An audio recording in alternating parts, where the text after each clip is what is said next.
நான் வருகிற வழியில செல்போனில் மாநாட்டு நிகழ்ச்சிகளை எல்லாம் கவனித்துக் கொண்டு வந்தேன். சிவா பேசிக் கொண்டிருந்தார். அவர் பேச்சை கேட்டபோது அதை நான் சொல்ல வேண்டும், நானும் அதை வலியுறுத்த வேண்டும் என்று முடிவு செய்துதான் இந்த மேடைக்கு வந்தேன். உங்களை எல்லாம் இந்த மாநாட்டுக்கு அழைப்பு விடுத்து நான் வெளியிட்ட வீடியோவில் 3 விஷயங்களை குறிப்பிட்டிருந்தேன். அதுல முதல் விஷயம், எதுக்காக திராவிட முன்னேற்றக் கழகம் தொடர்ந்து இயங்கணும் என்பது. நம்முடைய அடிப்படை கொள்கைகள் என்ன? சமூக நீதி, சுயமரியாதை, மாநில சுயாட்சி, மொழி உணர்வு, இன உணர்வு. மொழி உணர்வையும் இன உணர்வையும் எடுத்துக்கிட்டா நம்முடைய தாய்மொழியான தமிழுக்கு பல்வேறு காலகட்டங்களில் ஆபத்து வந்தப்போ கடுமையாக போராடி தடுத்திருக்கிறோம். ஆனாலும் மும்மொழி கொள்கைங்கிற பெயர்ல இந்தி மொழியை திணிக்கக்கூடிய ஆபத்து இன்னைக்கும் நம்ம தலைக்கு மேல தொங்கக்கூடிய கத்தி இருக்கு, தொங்கிக்கிட்டு தான் இருக்கு. மொழியை அழிச்சா நம்முடைய அடையாளத்தை அழிச்சிடலாம்னு நினைக்கிறாங்க. அதை முறியடிக்க நீங்க வேணும்.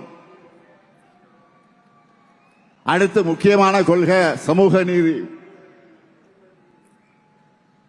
நீங்க எல்லாரும் நல்லா படிச்சா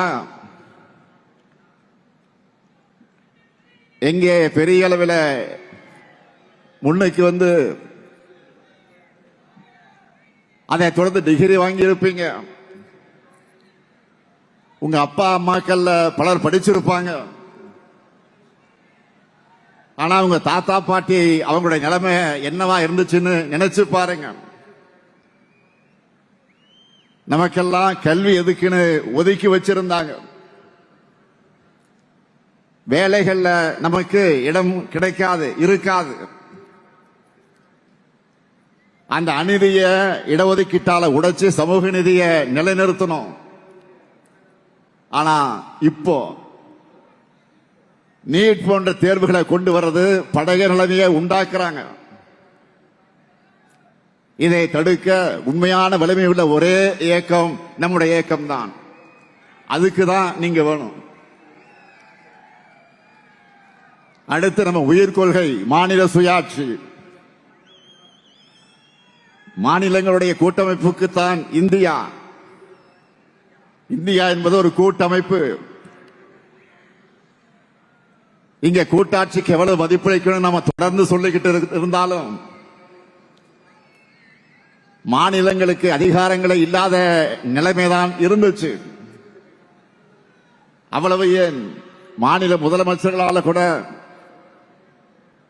விடுதலை நாளில் கூட தேசிய கொடியை ஏற்ற முடியாத நிலைமைதான் இருந்துச்சு. இன்னும் நிறைய பிரச்சனை. இதையெல்லாம் போராடி இந்த நிலைமைகளை மாற்றி ஓரளவுக்காவது அதிகாரங்கள் மாநிலங்களுக்கு கிடைக்கிற மாதிரி செஞ்சோம்.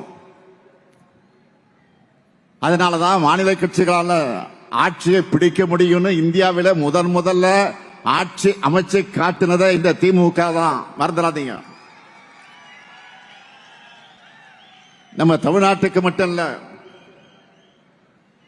இந்தியாவில் இருக்க அத்தனை மாநிலங்களுக்கு நம்ம உரிமைகளை பெற்று தந்திருக்கிறோம். ஆனா இப்போ மீண்டும் மாநிலங்களோட அதிகாரங்களை ஒன்றியத்தில் கொண்டு போய் குவிச்சிட்டு இருக்காங்க. மாநிலங்களை முனிசிபாலிட்டி போல மாத்திரன்னு துடிக்கிறாங்க. மாநில கட்சிகளை இருக்கக்கூடாதுன்னு பாஜக செயல்படுது. ஆனா அவங்களால தொட முடியாத ஒரே மாநிலம் தமிழ்நாடு தான். இதை பாதுகாக்க நீங்க தேவை. அடுத்து நம்முடைய உறுதி கொள்கை என்ன? சுயமரியாதை. இடுப்புல கட்டியிருந்த துண்டு தோளுக்கு வந்த வரலாறு அது. தன்மானம் தான் உயிர் மூச்சுன்னு தமிழினம் தலை நிமிர்ந்த வரலாறு. ஒவ்வொரு தனி மனிதனுடைய சுயமரியாதையை காப்பாற்றி தமிழ்நாடு தலை நிமிர்ந்து நின்னா இப்ப அடிமைகளும் துரோகிகளும் எதிரிகளும் கூட சேர்ந்துகிட்டு ஒட்டுமொத்த மாநிலத்தோட சுயமரியாதை அடகு வைக்க முயற்சி பண்றாங்க. அதனால்தான் தமிழ்நாடு தலைகுனியாது என்று சொல்லக்கூடிய தெம்பும் திராணியும் நெஞ்சுரமும் கொண்டிருக்கக்கூடிய ஒரே இயக்கமாக நம்முடைய திராவிட முன்னேற்ற கழகம் விளங்கிக் கொண்டிருக்கிறது. சுயமரியாதையை விட்டுக் கொடுக்கும் கூட்டத்தை வீழ்த்த நீங்க எல்லோரும் தேவை. அதனாலதான் சொன்னேன், தமிழ்நாட்டுக்கும் தமிழினத்துக்கும் திராவிட முன்னேற்ற கழகத்திற்கும் என்றும் நீங்கள் தேவை. உங்களை போன்ற உடன்பிறப்புகள் எண்ணிக்கை அதிகமானா ஒரு நூற்றாண்டு மட்டுமல்ல, இன்னும் பல நூற்றாண்டு காலத்திற்கு திராவிட முன்னேற்ற கழகத்தை எந்த கொம்பனாலும் தொட்டு கூட பார்க்க முடியாது.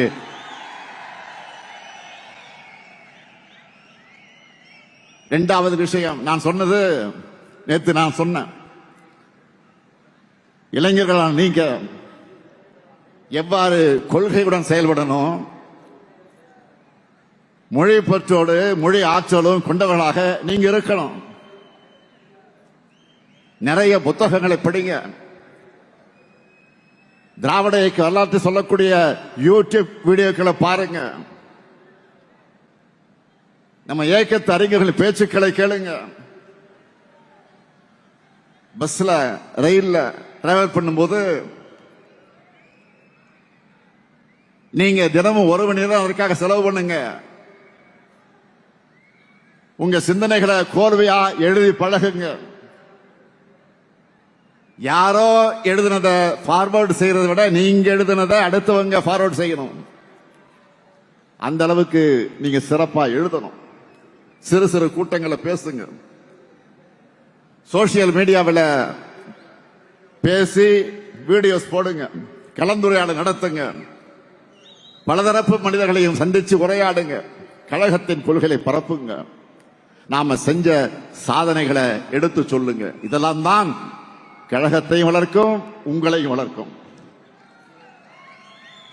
நாம தான் 7வது முறையும் ஆட்சி அமைக்க போகிறோம். நம்ம எதிரிகள் உட்பட யாருக்கு இந்த சந்தேகம் கிடையாது. ஆனா நாம தான் எப்படி வெற்றி பெற போறோம் என மெத்தனமா இருந்துடக்கூடாது. பரம்பரையா திமுகவுக்கு வாக்களிக்கக்கூடிய குடும்பமாக இருந்தாலும் சரி, இதுவரை நமக்கு வாக்களிக்காத குடும்பமாக இருந்தாலும் சரி, பரப்புரையின் கடைசி நிமிடம் வரை மக்களை சந்திச்சு வாக்கு கேட்டுக்கொண்டே இருக்கணும். இதுதான் உங்களுக்கான டாஸ்க். செய்வீங்களா? மூணாவது விஷயம் நான் சொல்வது, இதுக்காக திராவிட முன்னேற்ற கழக ஆட்சிதான் தமிழ்நாட்டில் தொடரணும். இந்தியாவில் எந்த மாநிலத்திலும் ஒரு அரசு 5 ஆண்டுகள் நாம செஞ்சிருக்கக்கூடிய மாதிரி இவ்வளவு சாதனைகளை செஞ்ச வரலாறு உண்டா? ஒன்றிய அரசினுடைய ரேங்க் ஆனாலும் சரி, நேஷனல் மேகசின்கள் வெளியிடக்கூடிய ரேங்கிங் ஆனாலும் சரி, எக்கனாமிக்ஸ் மாதிரி இன்டர்நேஷனல் மேகசின்ல வரக்கூடிய அந்த செய்திகளானாலும் சரி, எல்லா ரேங்க்லயும் தமிழ்நாடு தான் டாப். தமிழ்நாடு தான் சூப்பர் ஸ்டார். தமிழ்நாடு தான் சூப்பர் ஸ்டார் ஸ்டேட். அனைத்து துறைகளையும் தமிழ்நாடு முன்னேறி இருக்கு. இதை நீங்க எங்க வேணாலும் போய் நெஞ்சு நிமிர்த்தி சொல்லலாம்.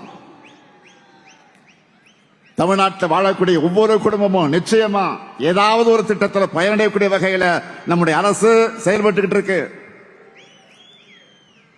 பெண்களின் உழைப்புக்கு அங்கீகாரமா மகளிர் உரிமை தொகை, அவங்க சுதந்திரமா பயணம் செய்ய கட்டணமில்லா விடியல் பயணம், சொந்த ஊரை விட்டு வெளியூர்ல பணிபுரியக்கூடிய பெண்கள் பாதுகாப்பாக தங்க மாவட்டந்தோறும் தோழிகள் விடுதி, அரசு பள்ளி மாணவர்கள் காலையில் சேர்ந்தா மாதம் 1000 ரூபாய் புதுமை பெண் தமிழ் புதல்வன் திட்டம், எல்லா மாவட்டங்களையும் புதிய தொழிற்சாலைகள், அதன் மூலமாக லட்சக்கணக்கான வேலை வாய்ப்புகள், அந்த வேலை வாய்ப்புகளை பெறுவதற்கு நான் முதல்ல திறன் பயிற்சி, மாநிலம் முழுக்க மருத்துவமனைகள், பேருந்து நிலையங்கள், நூலகங்கள், சாலைகள், மேம்பாலங்கள், குடிநீர் திட்டங்கள், உட்கட்டமைப்பு வசதிகள் செய்யப்பட்டிருக்கு. நீங்க கெத்தா சொல்லலாம், இந்தியாவில் வேற எந்த மாநிலத்திலையும் இவ்வளவு திட்டங்கள் இருக்காது. இத்தனை பயனாளிகளும் இருக்க மாட்டாங்க. தமிழ்நாட்டுக்கு நிகர் தமிழ்நாடு மட்டும்தான்.